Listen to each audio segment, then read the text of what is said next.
It's week 12, baby. Jesse Rubinoff alongside Donovan Bennett, Andy McNamara. Gentlemen, uh, looks like there's going to be a lot of chaos going on in the NFL this week because we already had the Thanksgiving games. They were really good, a lot of fun on Thursday. But you look at the spreads for this week, and the biggest spread is the Patriots over the Titans at -7.5, which historically is not a very big spread. So if you're still alive in your survivor pools, number one, congratulations. And number two, if you're going to make some bets today, it could get a little bit chaotic. So I want to get your guys' thoughts going into week 12 and before we start answering questions here, because that is ultimately what we are here for. We're here for your fantasy start sits. We're getting closer to playoff time. But gentlemen, a lot of competitive games on the slate today. Should be a lot of fun. Andy, I'll begin with you. You got the Browns gear on. I think you might have even added a sign or a banner behind you in the background, which is very Yep. impressive. Big game for the Browns and a lot of big divisional games going on today in week 12. Yeah, absolutely. That's the 75th anniversary Browns banner, by the way, boys. Right from Cleveland itself. Beautiful. Now, here's the thing. I don't, as much as I want to be able to say, and the Browns are going to win today, boy, guys, I'm not feeling it. And the main reason is because Baker Mayfield, when it came to injuries, and I'm not being funny, trying to be funny to say this, they just listed it as injuries because those like little lines where it's like ankle, shoulder, there's only so much space. So they just put injuries. He has that many. Shoulder, it's torn. There's a bone thing. His foot's busted. He's got a bone bruise on his knee. His ribs aren't 100%. I don't know why they're playing him. That's why you have Case Keenum, the highest paid backup in all of football. But you go up against the Ravens. Kareem Hunt is back. That is a very good thing for your fantasy team as well. As they play Kareem Hunt, I think he's going to get a lot of action. But really, if the Ravens get up earlier by multiple scores, I think this one gets away. Do you think that the Browns would be better served? And I got to ask you this question because, like I said, we have the Browns paraphernalia everywhere. Do you think the Browns would be better served to just let Baker take a couple weeks off, put Case Keenum behind center? He's a very capable backup, like you said. He's done it before. He's done it many times. And you could even make the argument that they have been better or looked better, at least, with Case Keenum under center. So would you just sit Baker, let him get healthy, and then bring him back for the stretch run here? Well, here's what I would have done. I would have sat him against Detroit. If Mm, you don't think Case Keenum can beat the Detroit Lions, why do you have him on your roster? right. You're telling me you can't beat Detroit 13-10 with Case Keenum like the Browns did last week? You should, and you probably would have. So I think what they should have done, sit Baker then, have him play the Ravens this week, then you have the bye and play in the second week. Now, they did not do that. The second thing I would have done was, if you didn't go that route, sit Baker today in Baltimore. Have Case, then you get him the full this week, bye week there. It looks like they're not going to take my advice at all, and they're just going to keep playing Baker as long as possible. And we'll see. The season comes down to these next two games for the Browns. Massive implications in the AFC North. Another game, Deej, that has massive implications in that division. The Steelers and Bengals. Bengals favored by 3.5 at the moment. And the Steelers dealing with a lot of really bad injuries on defense, but it looks like at least Minkah Fitzpatrick and TJ Watt should be back in the lineup today for the Steelers. When you look at the Bengals defense, very much improved from a year ago, sort of a strength for this Bengals team. What have you seen from Big Ben? And he had a great output last week, but it's not like he was throwing the ball down the field very much necessarily. A lot of short passes still. Are you still sort of tempering your expectations for the Steelers offense because of Big Ben and what he looks like these days? Yeah, the most important player on the Steelers offense is Najee Harris at this Mm, point. No longer Ben, but both quarterbacks, Ben and Burrow, two totally different styles, two totally different parts of their career, have been playing much better football coming into the game by making some smart decisions with the football. And that'll be the case again. The challenge really for the Steelers is that Bengals defense has been pretty solid, and in mhm. fantasy they'll give you around double digits per contest, but they're not going to give you the explosive plays. They're not going to strip sack fumbles, interceptions that really swing things. They are solid just by kind of keeping things in front of them. So I think if the Steelers are super methodical and play some complementary football, the fact that their defense is getting a little bit healthier might put them in a big spot. But this is let's be honest, this a week where because of some injuries and because of some buys, you might need to stream a quarterback, right? If Yeah. you're a Patrick Mahomes owner, you're looking for someone to give you some production. And the streaming QBs, you're looking at, someone like Cam Newton, or Tyrod. I think if that's the area that you're looking in, I think Ben is a playable streamer this week because, I think he's shown that he's not going to give you the explosive plays, but it's not going to hurt you, and give you multiple interceptions and fumbles and whatnot. So I'm looking forward to this one. The AFC North matchups this week are the ones to me that are the most fascinating. And both quarterbacks, although doing it differently, are guys who probably should be being played in most fantasy leagues this week. It's so interesting when you look at these two offenses. You look at the Steelers, and Juju Smith-Schuster going out has had serious implications for Chase Claypool. Came back at a nice game last week, so he sort of fits into that wide receiver 2, wide receiver 3 mold. You mentioned Najee Harris. Deontay Johnson seems like he's becoming matchup proof just based on volume and targets alone. And then you go to the Bengals, and you look at Jamar Chase, someone who came out of the gates guns blazing, but in the last couple of weeks has sort of settled down. He did score a touchdown last week, but the volume necessarily hasn't been there. The targets have been there, but they haven't made the connection. So, Andy, are you expecting a bounce back today from Jamar Chase, who worked his way into sort of that top 5 wide receiver fantasy role, but has sort of taken a little bit of a step back in recent weeks?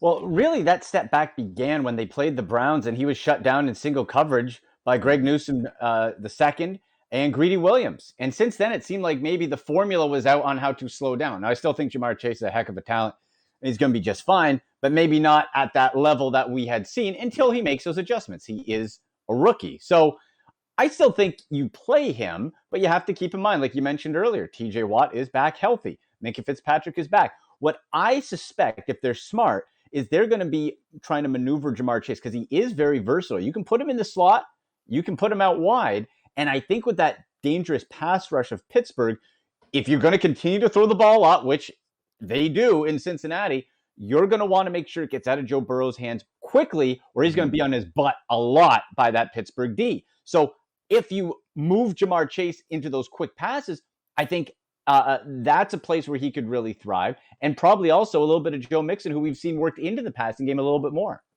I want to get one more player in this Bengals offense out of the way because I feel like there's going to be some questions, and he's going to loom large, and that's T. Higgins, who's coming off a disappointing week last week. Call it what it is. It seems like the Bengals are very content with giving Joe Mixon the ball a lot. He had 30 carries last week. That is a ton of volume, and it doesn't necessarily allow for the Bengals receivers to thrive. And T. Higgins has been it's been to T. Higgins' detriment, basically, when it comes to fantasy. So are we looking for Burrow to try and reestablish a connection with Jamar Chase? And what is the ceiling for T. Higgins? Like, is he becoming a risk that you might even have to start benching because some days it's Tyler Boyd, some days it's T. Higgins, but there doesn't seem to be enough to go around to satisfy all 3 receivers? Andy, I'll stick with you here. Yeah, I don't think we're at a bench point yet, but I see what you're saying. I still think there is room for all those guys to eat because the offense is, again, so pass heavy. Yeah. Now, that can change and it can be matchup proof, but it seems like head coach Zach Taylor is just gung-ho on no matter what. Joe Burrow's going to throw the ball a ton. So I still think there is, but like we've seen in Pittsburgh to a lesser degree, but places like Dallas a little bit and places where there is a lot of mouths to feed, is the volume there? And I think that there still is. So Jamar Chase to me still WR1. Maybe right now T. Higgins has that WR2 ceiling, but is more of a safer WR3 or flex play. I think what you're looking at right now is mid-teen fantasy production points for T. Higgins. And if you get that, that's where we're at right now with him. So it's not going to blow you away, but for most weeks, I feel he still should be a serviceable starter.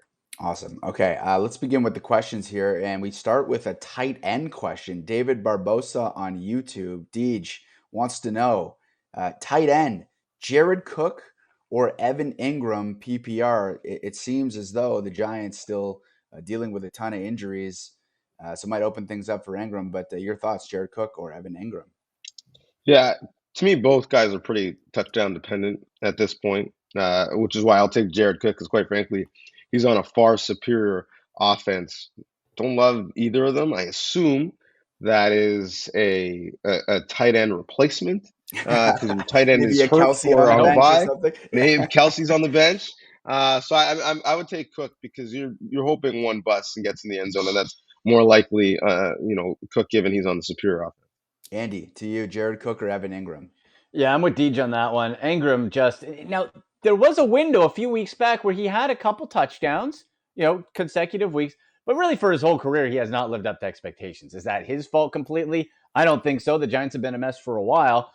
Now, the one thing to keep in mind, they fired Mr. Vanilla offensive play caller, the Clapper, right? Jason Gary, he's gone. He's The out. Clapper, yeah. He's gone. Freddie Kitchens is in. Now, the Browns memorabilia, I know me some Freddie Kitchens. As a head coach, he was horrendous. But as the half year that he was offensive coordinator when he took over from Hugh Jackson, the play calling, he was excellent. He was creative. The question again begins with, is he allowed to be creative with the very conservative Joe Judge as head coach with the Giants and free things up? That's the big unknown. So I'm saying if his name isn't Saquon Barkley, don't touch the Giants this week until we try to get some idea of how this new play calling and offense works and who goes where. That's so I'll go Jared Cook. No, that's a great answer because I was going to follow up with the Giants offense and you mentioned it. Jason Garrett's gone now, and Saquon Barkley. It didn't look like they were utilizing him properly. They need to find a way to get him out into space, and Jason Garrett wasn't doing that. And it will be interesting to see if Freddie Kitchens has that ability to sort of utilize a guy who was a fantastic playmaker in Saquon Barkley. Okay, moving on. Mike O on YouTube says, "Hey gents, hey Mike, need to sit one in a half PPR league. Melvin Gordon, Leonard Fournette, Elijah Moore, or Brandon Ayuk." Before I throw to you guys, I just want to point out that the New York Jets will be starting Zach Wilson today. And the connection with Elijah Moore has not been the same between whether it's Mike White or Joe Flacco and Zach Wilson with Elijah Moore. So there is a risk here that because Zach Wilson's back under center, the Elijah Moore drop-off is significant. Andy, I'll begin with you. Half PPR league, Gordon, Fournette, Moore, or Ayuk? It's a great point. I would expect Jamison Crowder to maybe pop a little bit today, get back, because that connection was there with Zach Wilson. It is disappointing with Zach Wilson coming back if Elijah Moore doesn't go up. But with this question specifically, I think when we look at it, the guy to sit right now has to be Elijah Moore because of the points you just brought up. Ayuk is very inconsistent, but boy, he's had a couple like 20-plus fantasy point days. So you get a little worried, but overall, I think the production is there. Melvin Gordon, we don't want him to be the guy. We want Javonte Williams. We all do, but he's not. We do. Yes, we do. He's not. And Leonard Fournette's the running back. So I think you sit more out of that group. Yeah, the Ayuk one is very interesting to me because he started out this season so slow, DJ. It was brutal. And you're wondering, like, what happened with Kyle Shanahan? Was there some sort of beef there? Like, why was he not getting the ball? And suddenly he's come on very strong in the last couple of weeks. Is it enough to make him the starter for you out of this quartet? I think so. Again, superior offense, superior quarterback, quite frankly. And Ayuk has gone historically as Jimmy Garoppolo has gone, both in and out of the lineup and how he's played. And, I know the Jets have what looks like on paper is a nice, easy matchup against the Texans. But Texans' defense of late hasn't been necessarily their issue. And quite frankly, it's the reason why they won a week ago. So I would be down on Elijah Moore. The running backs take care of themselves and playing both of them. And Ayuk is higher on the reprogression in his offense and has been the superior player. Just for statistics and context, Zach Wilson and Elijah Moore have connected on just 41% of their throws this season. Andy, I want to get your take on Leonard Fournette quickly because we saw Ronald Jones, Rojo, came out of nowhere to sort of vulture a touchdown last week, and it has a lot of Leonard Fournette managers worried. Is there a possibility here that down the stretch, Ronald Jones is someone who can cut into Leonard Fournette's workload should they be concerned? Historically, yes, under Bruce Arians and this Buccaneers offense. Now, we've gotten away from the usual where it was, oh man, is it going to be Jones, Fournette, the combo? But for most of the season, it has been Fournette. So that is a little concerning. Could it go back to that? Absolutely. Will it? I'm not ready to go there quite yet. I still think Fournette is the play, is the safer play. If we see this week more usage, more touches, another touchdown for Jones, then we have to get a little bit worried. But a one-off, I'm not ready to go there yet. I'm still looking at this game with the Bucs and the Colts, and I still think people are underappreciating the Indianapolis Colts. Donovan, we talked about this all week long on Tim and Friends. Jonathan Taylor is a revelation, and yes, the Bucs' run defense has been very good, and that might open up things for Carson Wentz here. But when you look at this game, the Bucs favored, I believe it's up to 3.5 now. Like, how do you handicap this game when you look at Jonathan Taylor, who is the best running back in the league right now? Do the Bucs have enough to stop him? Should owners be concerned at all about Taylor? And maybe do you look at Pittman and look at the Colts weapons that are not named Jonathan Taylor, and could they have something in store for us today? Yeah, I mean, I think Pittman certainly is a guaranteed start, and against a Bucs secondary that has struggled this year, you feel good about that matchup. Obviously, Taylor, and when you look at the Colts, really team, but offense specifically, they went into Buffalo, a big physical team, and they pushed them around and beat them up. And you look at the Bucs, who have been injured defensively all year, but even when they're right, I wouldn't argue them necessarily to be a big physical team. Defensively, they're more shooting gaps than they are redistributing the line of scrimmage and getting pressure in that sense. So I think there is certainly a formula for success for the Colts against the Bucs. The real question, and he, although I have not been his biggest fan, has done a good job of it, is Carson Wentz, and will he protect the football? And it's a lot easier to not throw in interceptions when you're just turning around and handing it to Jonathan Taylor, and he is giving you great second and third down options with short yards to go. Carson has a rep maybe of being someone who's careless with the football. When you look at the numbers, he's pretty good at protecting it. His issue is his interceptions, when he does throw them, come at the worst times, and he's eliminated that from his game recently. And so if that's the case, Colts, quite frankly, in a wild AFC, they can go in to almost anywhere and win because they've got that formula. So I would not be surprised if Indy kept it close or outright won against Tampa Bay, the defending Super Bowl champs. Yeah, it's just a fantastic point you make about Carson Wentz. Like, he's got this narrative that follows him around. That he throws a ton of interceptions. He turns the ball over all the time. He hasn't done that this year. You're right. You're bang on. He hasn't really done that. But we do remember the left-handed interception on his 1-yard line. Like, it's those types of turnovers that people remember, and it's why that narrative sort of follows him around. But I'm very intrigued to see what the Colts and Bucs have in store for us today. Okay, moving on. Trent on YouTube. Morning, guys. Morning, Trent. Half PPR. Need one flex: Terry McLaurin, A.J. Dillon, and Eli Mitchell. Eli Mitchell, I believe his status is still up in the air. A.J. Dillon, we're waiting on Aaron Jones news to see if he's going to play because he was back at practice this week. So, Andy, are you going Terry McLaurin, A.J. Dillon, or Eli Mitchell? I have a sneaking suspicion of which direction you were going to go here. Well, I want to go Eli Mitchell, but man, the ribs and the finger, I think the pin is still in the finger. I'm not loving that. I think you go Scary Terry, guys, because the other injuries are all over the place. It's Scary Terry and it's Antonio Gibson, and that's it in Washington. And Taylor Heineke, I'll give you one other one, guys. Head-to-head versus Washington this week, Washington and Seattle this week. I hate to say it, I'm going Taylor Heineke as well over Russell Wilson. I don't want to be that. I don't want to do that. I don't want to say that. I don't want to like it, but that's where I think we're at.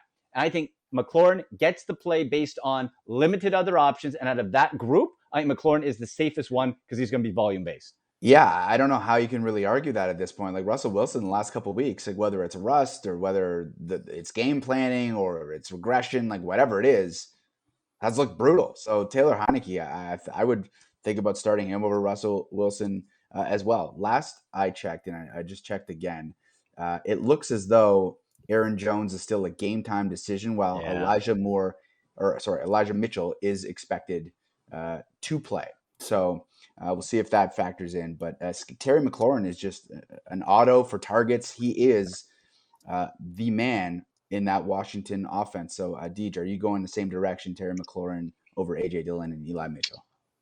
Well, I agree on the Mitchell piece because we got to remember, even if he is up and right, he's now in a timeshare in that backfield, and the other running back he's sharing time with is Deebo Samuel, who is not just getting reverses, he's lining up 7 yards deep in the last 2 games, he has 2 rushing touchdowns and 115 yards rushing on 15 carries, which is a nice average. So I'm a little bit down on Mitchell in that sense. I'm actually going to go A.J. Dillon. Now, obviously, we've got a situation to monitor and whether or not Aaron Jones is up. There was a fear that injury was really, really long term, which to me means it was somewhat serious. And even if he does go, how many carries and snaps is he going to be able to be around for? And it's a Packers team that I think is going to run the ball quite a bit because, and this seems odd to say about a Hall of Famer, I think they're going to be protecting their quarterback a little bit because Aaron Rodgers has talked openly about how much he's struggling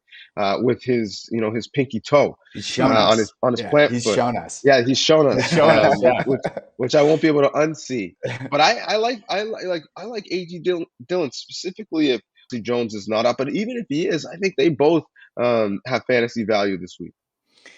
Yeah, I mean the Aaron Jones situation, we're absolutely going to have to monitor it. And your point about Deebo Samuel is very well taken. I'm going up against him today in one of the pools, and I am just shuddering with fear. I want no part of Deebo Samuel, but I know what's coming. Patrick Janix on Facebook is asking, hey guys, I need a flex spot in full PPR league. Pick one: Myles Gaskin, Antonio Gibson, or Chris Godwin. Gaskin, sort of an interesting situation. The Dolphins deciding to bring in Phillip Lindsay this week after he was waived by the Houston Texans. Probably not going to be up to speed for this week and probably not going to impact Myles Gaskin at all. But Andy, who are you going with? Let's help Patrick out. Myles Gaskin, Antonio Gibson, or Chris Godwin? I'm going to take Gaskin out. I'm going to say Gibson. I like Godwin, but it just seems with Gronk back at 100%, he's no injury designation. The back status has been removed. Even without Antonio Brown, I still think Godwin can do well. I just feel like in that game, everything's going to be funneled to McLaurin or Gibson. So I'm going to say Gibson in this case. I don't hate Godwin if that's the play, but I would certainly take one of those guys over Gaskin. Teach, same question. Gaskin, Gibson, or Godwin? The 3 Gs. I think I'm going with Godwin because I know Gronk is back, but Gronk really is specifically such a huge red zone target, but, in between the 20s, the real looks when Tom Brady is dropping back is where's Godwin, where's Evans, especially with AB out. Godwin is the guy who is running all of those choice routes over the middle of the field, which is a bit of Tom's security blanket from his time back in New England. And if you haven't watched a lot of Buccaneers football over the last 2 years, envision Godwin being the Welker or Amendola or Edelman in this offense. And so, especially if it's PPR, I'm taking Godwin. I really like him in this spot. Love it. Okay, Freight Train 55 on YouTube. Hey guys, who's a better start today between Dan Arnold and Pat Freiermuth? Muth, again, half PPR. And the Pittsburgh Steelers with Juju Smith-Schuster now out of the lineup. They needed somebody to step up in that offense. Chase Claypool did last week, but Pat Freiermuth has been there time and time again, week in, week out. Andy, Pat Freiermuth, is he the start over Dan Arnold, or are you expecting a bounce-back performance from Arnold after sort of a rough week last week? Yeah, goose egg last week. I love both plays. I think you're good either way, but I will say Pat Freiermuth is the better one. Now, if you're just looking at his fantasy box score, you see that bit of a dud. Well, that's when Mason Rudolph played. When it's been Big Ben, he goes to him, he goes to Freiermuth, and he goes to Deontay Johnson. And if he's not going there, he's handing it off to Najee Harris. Or getting sacked. Right? Or getting sacked. Or more likely getting sacked because he's a big lump on the way to the glue factory. He's done. Can't wait. But in this case, he loves himself some Pat Freiermuth. He loves the tight end. It's the quick out. He can score touchdowns. And the best part, though, is that he doesn't need to score a touchdown like, let's say, a Jared Cook, who we were talking about before. He's not touchdown dependent. That's a great bonus, but he can be fantasy relevant and a TE1 without a touchdown. And that's somebody you want to start. No doubt. Freight Train's in a good spot here, Deej. Dan Arnold or Pat Freiermuth? I agree with everything Andy said, and I would just add that don't be surprised if he does give you a touchdown. We saw it last week. He is such a big red zone threat for Big Ben, so I like Freiermuth a lot. Yeah, it feels like the Steelers have a lot of really solid red zone options. Obviously, they have Najee Harris to hand the ball off to, but Chase Claypool and Pat Freiermuth. Remember when Claypool in his rookie year was just ridiculous near the red zone because he's such a big target, Mapletron. So that leads me to my next question. Davey on YouTube, Chase Claypool or Jalen Waddle? It's a full PPR league, which I think does play a big role in this question because Waddle, certainly the number one target in Miami. Sometimes it's Gesicki, but most of the time it's Jalen Waddle. So how does that factor in, Andy? Jalen Waddle without a shadow of a doubt. When Tua's healthy, which isn't all the time, Waddle gets it all. It's Waddle and Gesicki. You're just guessing if you take another Miami receiver at this point. You're just guessing. Waddle gets all the targets, all the share, double digits, 8, 9, 10 type of targets every single game. Yeah. Claypool can't always pop. It's his quarterback. It's not Claypool. Waddle, without a shadow of a doubt, is the one you put in. Deidre, you in agreement there? Chase Claypool, Jalen Waddle, and you go with Waddle just because of the PPR. Andy's bang on with that. I mean, Claypool does have the ability to pop, but Waddle is like his floor is ridiculous for a rookie too. It's amazing what he's been able to do in Miami. Yeah, and Claypool's been up and down. I mean, he's been in and out of the lineup because of injury, but they also haven't utilized him in the same way as they have last year in terms of getting him the ball quickly and wide receiver screens, running the ball with him, giving him little pop passes and reverses, which made his floor once he popped last year and really blew up and gave you 4 touchdowns. His floor from then on was pretty solid, and then he would give you a ceiling when he had a monster performance. We're not really seeing that same level of floor because he's been utilized almost essentially as a down the field pass catcher, and that's I think Waddle is the better play because he's been much more consistent this year. Yeah, it's all three of us are in agreement there for Davey. Jalen Waddle is the play just because he's going to have that floor without question for the Miami Dolphins. Rob on YouTube, standard flex play, Eli Mitchell, OBJ, Ty Johnson, or D Johnson, which I'm assuming is David Johnson. And I understand that Philip Lindsay is gone, but it's still David Johnson, folks. Like it is still David Johnson. Hasn't been good for a couple of years now. So Andy, let's help Rob out. Eli Mitchell, OBJ, Ty Johnson, or David Johnson. Definitely not OBJ. I'm just like Adam Schefter put out a tweet. Standout wide receiver. OBJ had a choice between Green Bay and the Rams, but standout since when? Since 2016. Stop with the standout. He's not a standout. He's not a standout. You don't play him. Drives me nuts. But it's crazy. No OBJ. Enough. No OBJ. I think Ty Johnson is the play here. Michael Carter, unfortunately, on the injured reserve. What a nice season he was having coming up. Ty Johnson and Tevin Coleman. So Tevin Coleman, not explosive at this point in his career at all. Ty Johnson, while Coleman should get the early down reps, Johnson in the passing game as well, I think even with Zach Wilson in there, is the better play if Elijah Mitchell, if it comes out, is going to be more limited than expected. That's why we got to track this one. If it's like, all right, he's going to be in there and it's expected to get the majority of the reps, I'll say Mitchell, but Johnson is then a really close second. And if there is any setbacks in Mitchell, I like Ty Johnson a lot today. Deej, are you in agreement? That's a very good caveat, very important caveat for Andy, because if you plug Eli Mitchell into that lineup before kickoff, you're going to have to make sure that he, in fact, does play in the game. Otherwise, you're looking at a donut if he doesn't play. But as of right now, he is expected to play. So are you rolling with Eli Mitchell? Let's help Rob out. Yeah, listen, it's not the end of the world. It's 4:25 kick. It's not like it's a Monday nighter or an 8 o'clock Sunday nighter where you may not have any other options if he doesn't, in fact, play. Eli Mitchell, to me, is the play. However, let's move him to the side, and assuming if for whatever reason he's not up or you're just unsure. Listen, fantasy football is supposed to be fun. It's supposed to give you a reason to watch games, to enjoy yourself. And just look at this list and you tell me who you'd rather track on a Sunday. OBJ. I love it. Listen, is he guaranteed? No. But will it be fun to watch? 100%.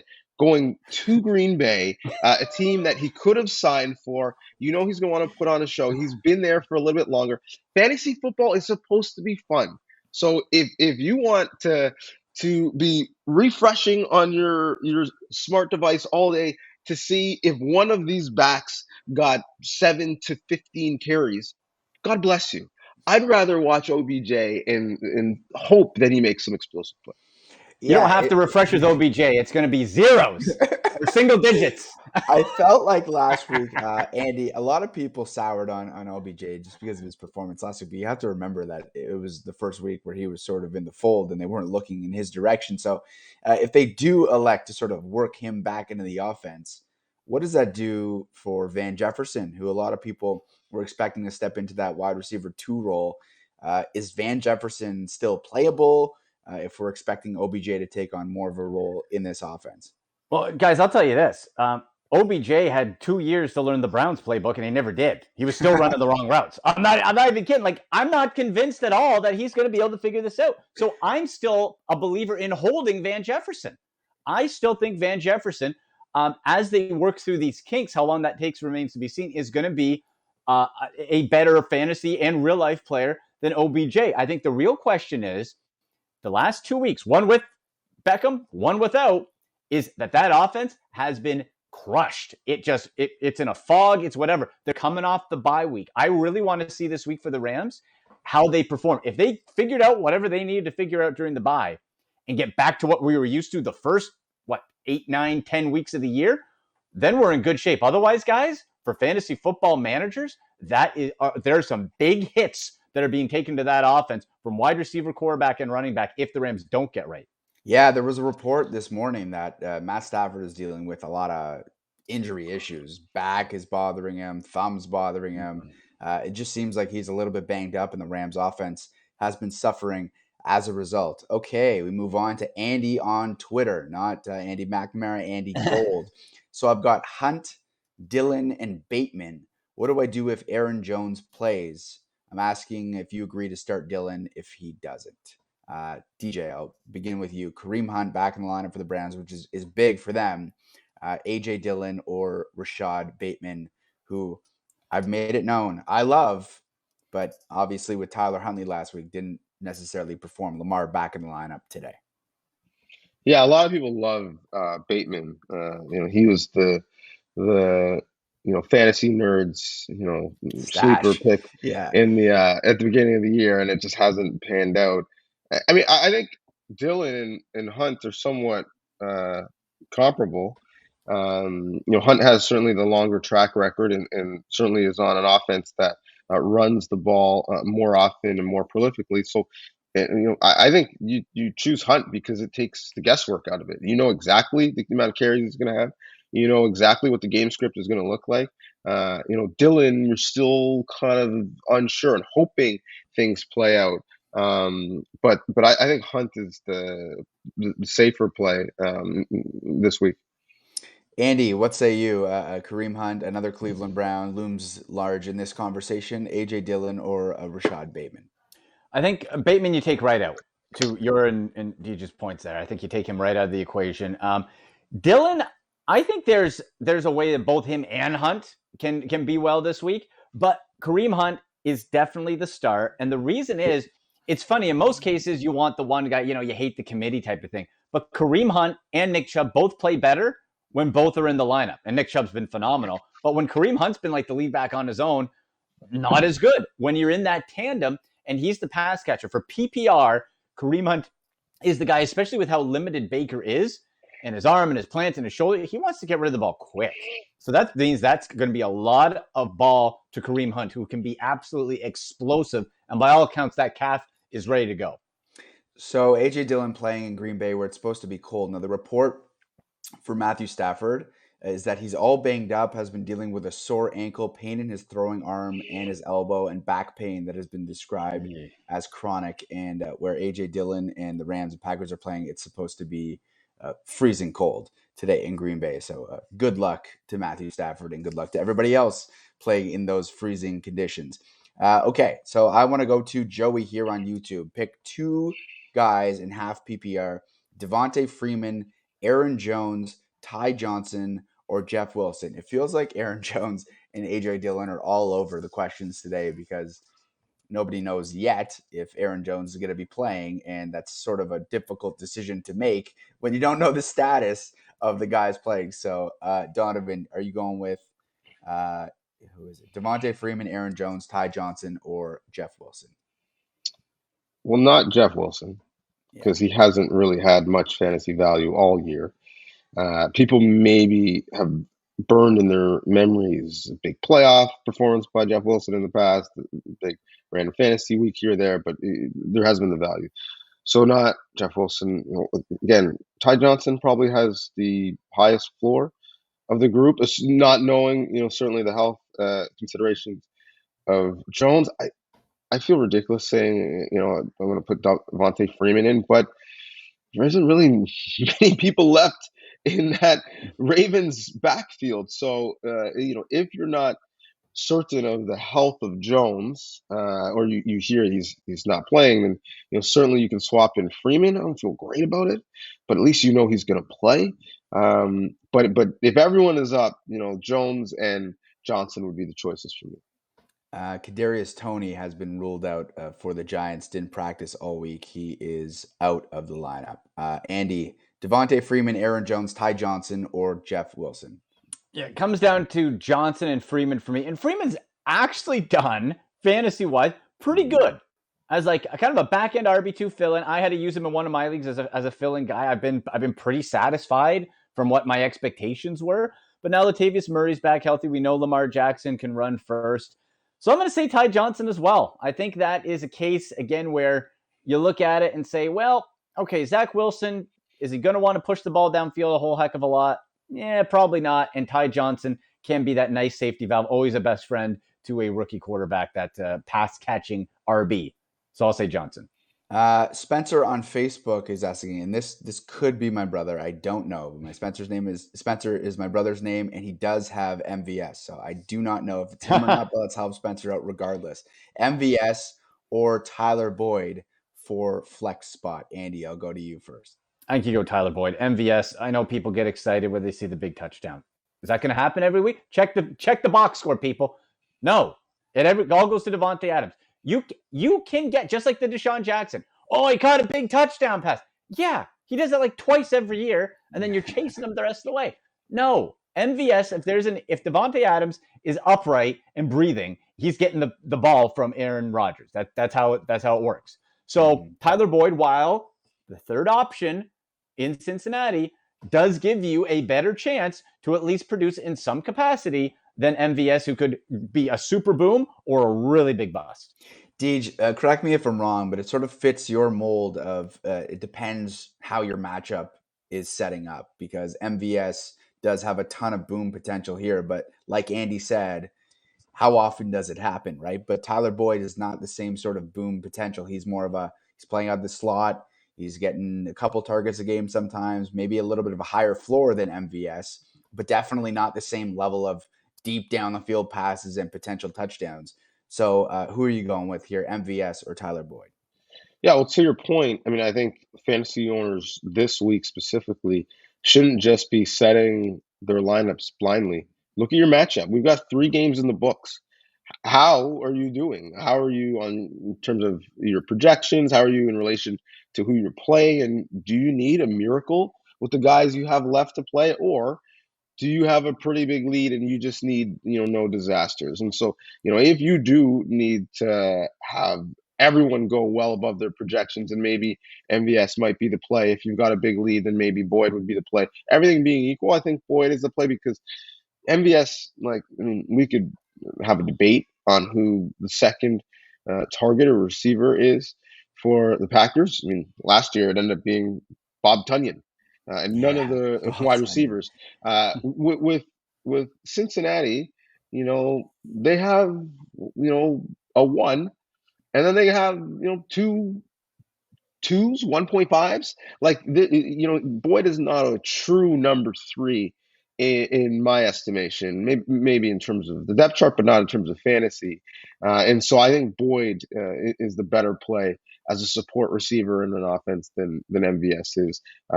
Everything being equal. Love it. Okay, Sahan Lawrence on YouTube. Pick one PPR: Elijah Moore, Brandon Ayuk, Darrell Henderson, or Elijah Mitchell. So the Elijahs a couple of times have been factoring into these conversations. Andy, is it Elijah Moore, Ayuk, Darrell Henderson, or Elijah Mitchell? We have seen Sony Michel sort of nipping at the heels a little bit of Darrell Henderson, stealing a little bit of the work, but is that enough to dissuade you from selecting him out of this group? Here's the tough thing. Henderson, like all LA Rams, the last 2 weeks have taken a substantial fantasy hit because the offense has been going in reverse. Now, it's a cold day. Does that mean you run the ball more in Green Bay? Maybe. All things, like, if everything was the same, just the names, I would go Henderson, but I'm kind of hesitant. I kind of want to see where this offense goes. So, and then you have Elijah Moore, like we've talked about today, where it's like, okay, well, he doesn't really blend with Zach Wilson yet. So with that being said, you know what? I think my gut tells me if it's cold in Green Bay, Matt Stafford's banged up and he doesn't want to sling the ball up, maybe Henderson gets more run. So I'll say Henderson. I don't like it, but I'll say Henderson. Yeah, I think I'm in agreement with you there. It also depends on Elijah Mitchell's whether he's Finger playing or and not. ribs. But at the same time, DJ made this point earlier. Kyle Shanahan, he could be healthy, Elijah Mitchell, and then might get 5 carries, might get 20 carries, might get no carries. You just really don't know with Kyle Shanahan. So that's kind of alarming. So DJ, Elijah Moore, Brandon Ayuk, Darrell Henderson, or Eli Mitchell. Darrell Henderson for me. And yeah, the last 2 weeks, both for the Rams offense, but maybe Henderson specifically, are a bit alarming, but not going to overreact to that because the last 2 years has been a pretty solid track record for Henderson Jr. So I'm playing him this week. One of the bets that I had on the show this week on Tim and Friends were one of the underappreciated teams that I had looking ahead to the Super Bowl was the Minnesota Vikings. And part of that reason is because, first of all, they play every team close. Andy, I did the math because I was so bullish on the Vikings. The average margin of victory or defeat in their games so far this season is 4.9 points. Almost every game was decided by a field goal. And Kirk Cousins, especially the last couple of weeks, really feels like he's taking a bit of a step here. So the question is from Kristen Fernandez on YouTube, are you going with Kirk Cousins or Matthew Stafford, who we just addressed is very banged up and playing in a very cold, freezing Lambeau Field today? Well, I'll tell you, as a Matthew Stafford fantasy owner, I picked up Cam Newton a couple weeks ago, and I'm playing him again over Matthew Stafford because of the scenario and what we've talked about today. So I think you go Kirk Cousins in this case. San Francisco's defense is no joke. They're never seem to be 100% on either side of the ball, but they can get at you. But out of the two, until I see Stafford come back and that offense that's been dead for 2 weeks rise again, I think I got to go opposite, and I'll go with Kirk Cousins. Yeah, I find it interesting that people don't give the Vikings credit. Now, part of that is just the reputation that follows them around. They just can't win close games and they make mental mistakes late and those sorts of things. But when you look at the skill positions, you'd be hard pressed to find a better number one receiver mixed with Adam Thielen, who's a red zone target. And then you have Dalvin Cook in the backfield, and Kirk Cousins has done a lot of good things. So that's part of the reason why I like the Vikings so much. And DJ, are you in agreement with Andy here in rolling with Kirk Cousins, who's been great? He's leaning on Justin Jefferson a lot. He's leaning on Adam Thielen, and it's done good things for the Vikings. Is it enough to start over Matthew Stafford for you? Yeah, it's counterintuitive to think, but you got a matchup of Hall of Fame QBs and Stafford and Rodgers, and it's not going to be a shootout. It's going to be a ball possession, slow, methodical football game. I think the Vikings are more apt to find themselves in a shootout, and quite frankly, are more equipped to play in one with the two receivers that Cousins has at his disposal. I think it's the best 1-2 combination of receivers in the entire league. And you add, Dalvin Cook when he's healthy.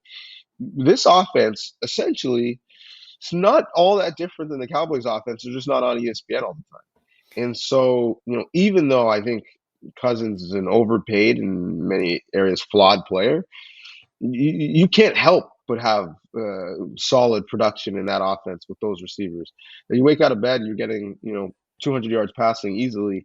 So yeah, I think for this specific matchup, it's Cousins. Like, no, are you am I saying next year have Kirk Cousins higher in your queue than Matt Stafford? Of course not. But fantasy football is a week to week proposition, and this week I think he's the better play. Yeah, and you also have to factor in the fact that the Packers defense has been really good. I know they got shredded a little bit last week, but based on the statistics throughout the rest of the season, the Packers defense is no joke. So point taken there. I think I would ride with Kirk Cousins as well. Okay, Bram on YouTube is asking another quarterback question. Jalen Hurts or a healthy Lamar Jackson? Obviously, we saw what Lamar Jackson's absence did to the Ravens offense last week. They were able to come away with the last second victory.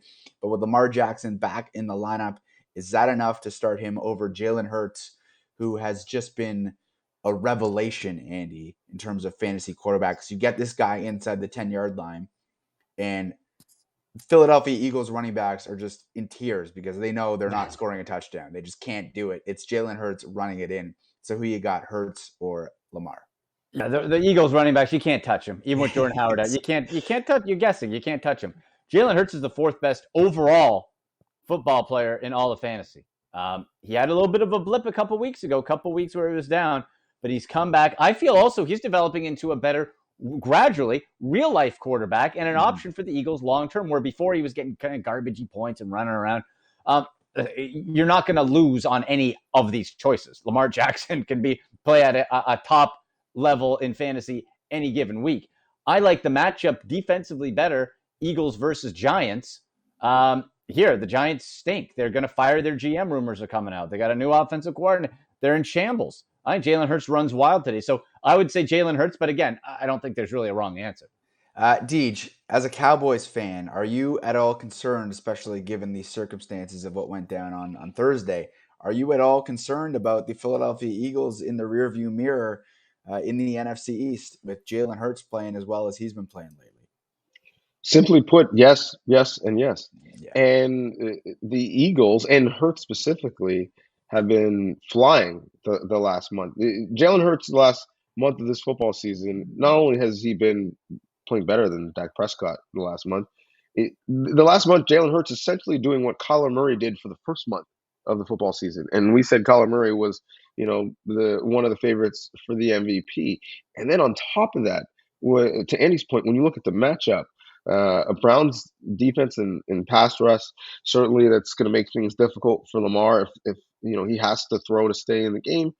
And then the Giants defense, which has not been as bad as it has in previous years, but has been on the field nonstop. And so I think Hurts is the better play, and quite frankly, he's been playing better of late. Like Lamar Jackson is literally the most valuable player in the league. You took him off his team. The difference between what they are now and what they would be is the greatest. But again, that's not how fantasy football works. And Jalen Hurts is set up to give you points in multiple ways. And so I think he's the play this week. It is interesting. I'm looking at the MVP odds right now because you brought up the MVP conversation. And Lamar Jackson, for as valuable as he is, he's well down the list at 16-1. The current favorite is Tom Brady at 3-1, Josh Allen 4-1, and then you get into the Patrick Mahomes, Justin Herbert, Matthew Stafford, sort of double-digit tiers. But I'm with you. It's very interesting to me how important Lamar Jackson is to the Ravens, and yet he still doesn't seem to get the MVP consideration that you would think someone of his stature would get. So definitely a solid point by you, because maybe there's some value when you're looking at the MVP betting odds there with Lamar Jackson at 16-1. Okay. Dylan on Facebook is asking Cam Newton or Matthew Stafford. Everyone's just curious about Stafford today. QB flex, other quarterback is Lamar Jackson. So yeah, the question here is Cam Newton or Matthew Stafford. I'll go to you, Andy.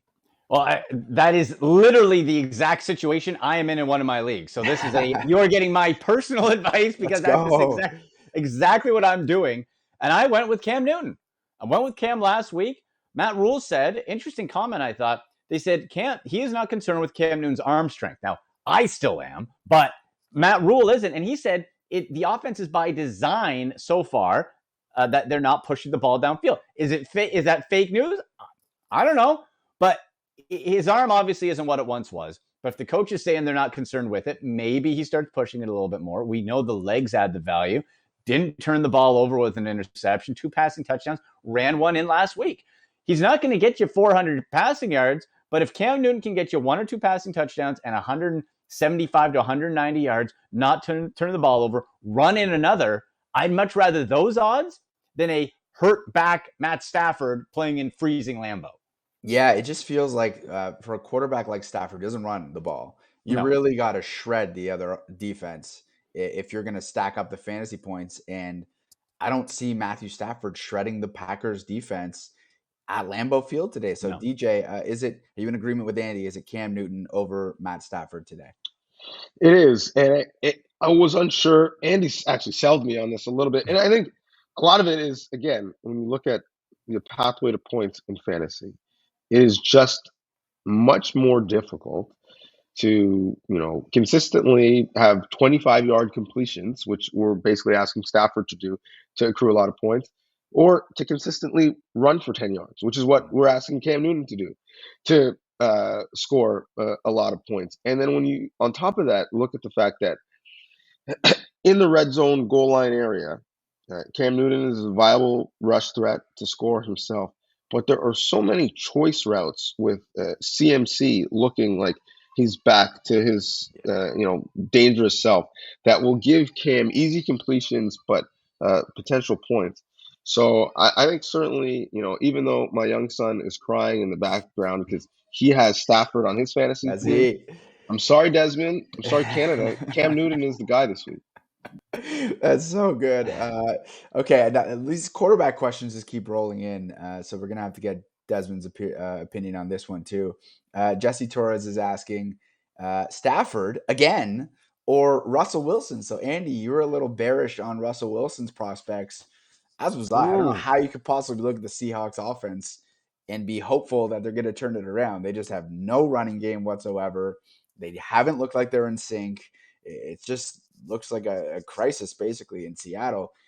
But we've been talking down Stafford this entire show. So is it Matt Stafford or Russell Wilson for you? Oh You boy, know Stafford's throwing for 5 TDs and 500 Yeah, yards, right? hundred percent. You this know that, right? always happens. He's Oh, lighting it up. yeah, Honestly, I would see if Cam Newton's on your waiver wire. Seriously, yeah. I would see if that's an option, guys. Out of this case, I might even put a Tyrod Taylor, who was available earlier in the week, in like over 90% of Yahoo leagues, in there instead. But if you have to pick between the two, like you know what? I'll say Russell Wilson because I think the matchup against the defense is better. But be prepared for a bad time either way. It's just ridiculous watching Russell. Like it's like we are trained as football fans and have been watching Russell Wilson for years, Yeah. and he has been an amazing quarterback for years and years and years. Super Bowl quarterback, obviously, but it just doesn't seem like he has the protection. The chemistry with Lockett and Metcalf isn't there. Like I said, no running game. So it's just very curious to. I'm very curious to see how the Seahawks. It's desperate times now. Might Yeah. already be out of it, but it's desperate situation here, and they let's see if they can step up today. C-Max Citron on YouTube is asking pick one standard league: Ty Johnson, Ramondre Stevenson, or Damian Harris. So two Patriot running backs there. It looks like they are both going to play, both limited practice participants throughout the week. But DJ, are you going Ty Johnson, Ramondre Stevenson, or Damian Harris? I mean, I'm feeling like both Patriots running backs are probably going to get double-digit touches here. So there is some upside to be had with the two of them, although they are sharing the touches.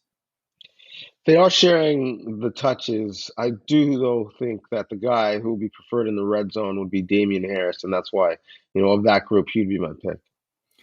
Andy, are you in agreement there with Damian Harris? Again, it is looking like they're both going to play. Ty Johnson maybe factoring in as more of a passing down back for the New York Jets, while Tevin Coleman takes the early down carries. But Ramondre Stevenson, he's on the scene now. People were waiting all Yeah. season long to see if Ramondre Stevenson was going to show up, and he's definitely shown up and showed out a little bit. Is it enough for you to choose him here? I think the key word in that question was standard league. If it Mm. was PPR, different conversation.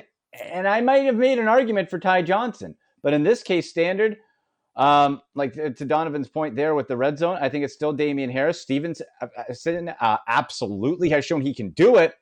Will he get the chance to? Mm. I don't think so. So I'll say Harris as well. Christian on YouTube is asking, we go back to the Seattle Seahawks here. DK Metcalf or Hollywood Brown in a PPR, who was also a limited practice participant this week. But Hollywood Brown is looking like he's going to play. So, DJ, DK Metcalf, frustrating situation in Seattle, or Hollywood Brown, the unquestioned number one receiver in Baltimore? Yeah, unquestioned number one receiver. He's had some up and down weeks. The fact that he's been pretty banged up gives me some concern. So I would actually say Metcalf. Andy, DK Metcalf or Hollywood Brown here? I'll go with Hollywood Brown if he continues to trend in the right direction. The target share is just too much. The ball, if it's coming out of Lamar Jackson's hand, is either going 10 times to Mark Andrews and 10 times to Hollywood Brown. So the targets there are a lot. It is inconsistent, though. Normally, if Russell Wilson was on like earlier in the year and in last year, I'd say DK Metcalf all day, but I can't trust it right now. Yeah. Okay, I want to get through a couple more here before we wrap up. Jack is asking on YouTube, Mitchell, I'm assuming that's Eli Mitchell, Ramondre Stevenson, or Deontay Foreman, which is the first time we've been hearing about it today. He does note is a half PPR, and Ian Rappaport is reporting that Foreman is expected to get the bulk of the carries today. So, Andy, Mitchell, Stevenson, or Foreman? That Foreman news doesn't intrigue me too much because I don't think he's going to be getting a lot of the carries. I think the running back to play in PPR only in a flex is Dontrell Hilliard, who popped last week coming off of the practice squad. So Hilliard, I believe, is the play. I'm going to cross Foreman out right there. Although I think Elijah Mitchell, because again, if he plays, he should get most of the touches. Yeah, the Kyle Shanahan thing, like we spoke about, is always a question mark, but I would rather that situation where Mitchell is the lead guy, at least to start, than Stevenson, who is definitely the backup as of right now. Teach, same question for you. Eli Mitchell, Ramondre Stevenson, or Deontay Foreman, half PPR? Mitchell is the guy, but I do think, though, that Foreman, by the end of the year, could have a Mitchell from, a couple years ago, like ascension to being the lead guy in that backfield, assuming Derrick Henry is not playing, obviously. But Mitchell, thus far, assuming he's up, with lots of qualifiers in this answer, Mitchell would be the guy. Andy, I want to get your opinion quickly on the Tennessee Titans situation because no Derrick Henry, no Julio Jones, and now no A.J. Brown, also placed on the injured reserve, which is just devastating for a team that was the hottest team in football, welcoming the Houston Texans into town. And then they lose. They kick me out of every survivor pool. They kick 75% of everybody who was still left in survivor pools out of the survivor pools. So what can we expect from the receiving core of the Tennessee Titans today? Would you start any of them? Are you looking at Marcus Johnson? Are you looking at Westbrook Akine? Like, who are you going with, if anybody, today? Or are you just staying away? So here's the thing, guys. My guy from a couple of weeks ago, Marcus Johnson, also on injured reserve. Yeah. So he's out too. Yeah, so now we're without our top three. No, you guys know I hate guessing when it comes to fantasy football. You are guessing. You are rolling the dice. Maybe you guess right. You're probably going to guess wrong. I'm not touching any of the tight ends either. You got a three-man weird crew with Jeff Swaim as the real guy. Ferkser's number 3, but Swaim's banged. For this Titans game, honestly, the only player I'm interested in because of the wide receiver condition is Hilliard out of the backfield on those quick passes from Ryan Tannehill. And in the past too, Hilliard has lined up at times as a wide receiver. I don't know if they will or not, but in the past he has. So I think Hilliard's the only play. I want nothing to do with the rest of that offense. Okay, I'm going to do 4 rapid-fire questions here to wrap us up. So Mike is asking on YouTube, Gaskin, Judy, Gesicki, or Hunter Henry for his last flex spot. Deej, begin with you. Ooh. Gaskin, Judy, Gesicki, or Hunter Henry. I believe Hunter Henry he was questionable, but he is expected to play. Same with Jonnu Smith. Both tight ends, obviously, for the New England Patriots, and eating into each other's share, snap count, and target count, but he is an option. That's tough. Andy, you want to help him out a little bit? Gaskin, Judy, Gesicki, or Hunter Henry? I'm going Gesicki because, again, the ball out of Tua's hand is either going to Waddle or it's going to Gesicki. I like Henry, but to your point, banged up. Jonnu Smith also back. Gaskin I don't like. Judy I want to do well, but I have to see it first. I think Gesicki is definitely it for me. Yeah, Henry's very touchdown dependent, it seems like. And with Gesicki, like you said, it's Waddle or Gesicki getting the ball, so not as much of a touchdown dependency there. Deej, you made up your mind. I don't hate Judy this week. I do think the Mhm. Broncos passing game has come along. The Chargers secondary, has been up and down throughout the year. So I would give a strong look at Judy, depending on the scoring of the league. But you can't go wrong with Gesicki. Yeah, it's a good question by Mike. Okay, Albert on Facebook is asking, we stick with the Broncos here, DJ. Noah Fant or Rob Gronkowski half PPR? I mean, the Chargers against tight ends have not been good, but you look at what Gronk's been able to do when healthy, and it seems like he should be a no-brainer, sort of top 5 tight end. Andy, you going Fant or Gronk here? Gronk, 100%. He's Yeah. healthy. The back injury's gone. Tom loves him. Noah Fant, I didn't like as a first-round pick. I think he hasn't lived up anywhere close to his expectations, his fault or not. I want nothing to do with Fant. I'll take Gronk all day. Deech, Fant or Gronk? Normally, I say I want when a guy's been off this long, I want to see it first and see how healthy they are in the case of Gronk. But I really think he's been out this long because they really, really have waited and taken their time with him until he has been right, knowing that they're worried about the stretch run in the playoffs. So I think if you're playing Gronk, you're confident that you're getting the Gronk we saw at the beginning of the season. Yeah. Okay. George is writing on YouTube, and he is telling us that it is pronounced George, which is amazing. Daryl Henderson or Michael Pittman, full PPR. Andy, I'll begin with you. Oh, baby, that's a good one. Oh, I The rapid like fire Pittman. ones are hard. I know I like Those are Pittman, the hardest. but I'm gonna say Henderson because of the weather. I'm gonna say Henderson because of the weather. Pittman's been suffering a bit because of the activity to Jonathan Taylor. Still love him, but I'll lean Henderson for today only. Deej, Daryl Henderson or Michael Pittman? Yeah, I mean RB1, wide receiver one for me. I'll always lean the RB. But again, and I say this once a week. How are they both not starting on your team? Like Yeah. what league are you in? Yeah. 18. It feels like George is always writing us with these top-notch Yeah, choices. it also feels like at this time every week, Andy's internet says, "You got me for an hour, I'm out."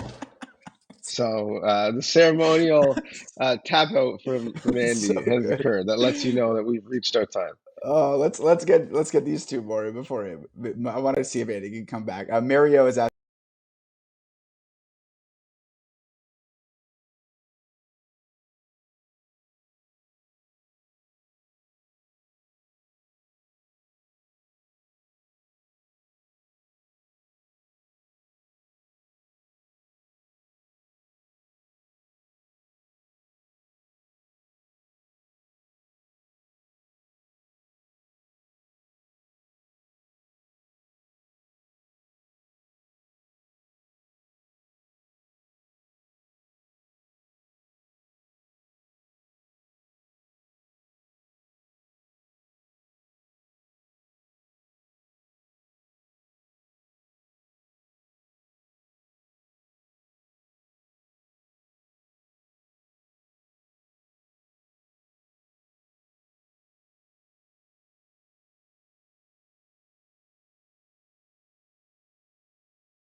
And I'm sure there's going to be a lot more football conversation. And week 12 is going to be a barn burner because, like I said off the top, there is the biggest line is -7.5. So to everybody who tuned in today, thank you for watching. Enjoy the football. You can get at us. There's Andy. He's back just for the sign I off. made it. Andy, you made it back for I the said sign off. Henderson. I said He said, he Henderson. said Henderson. Go Henderson. Had to make sure that we got that in. So for Andy McNamara, Donovan Bennett, Jesse Rubinoff, you guys want to hit us up anytime on Twitter up until kickoff or even up until Monday night, feel free. So that's it for us, and we will see you for week 13.